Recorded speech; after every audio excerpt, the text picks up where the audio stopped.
आपको हमसे ज़्यादा पता है, आप हमें सिखाओगे।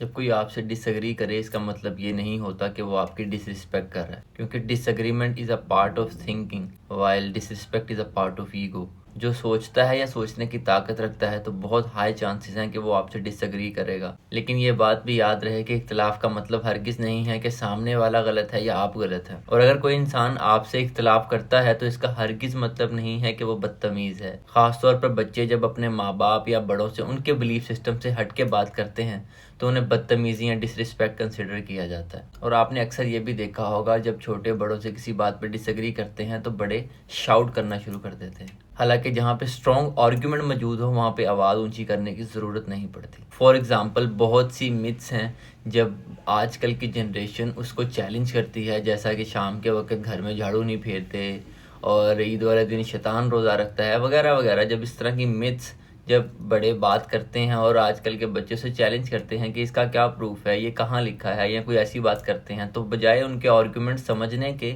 उनकी बात को डिसरिस्पेक्ट और बदतमीज़ी कंसिडर कर लिया जाता है कि आपको हमसे ज़्यादा पता है, आप हमें सिखाओगे, आपकी परवरिश हमने की है, आप हमारे हाथों में बड़े हुए हो और आज हमें ही सिखा रहे हो। तो इस तरह की बातें शुरू हो जाती हैं। Learn to disagree without insulting, that's a maturity, that's an intellect. आपको क्या लगता है, किसी को इंसल्ट किए बगैर डिसएग्री किया जा सकता है?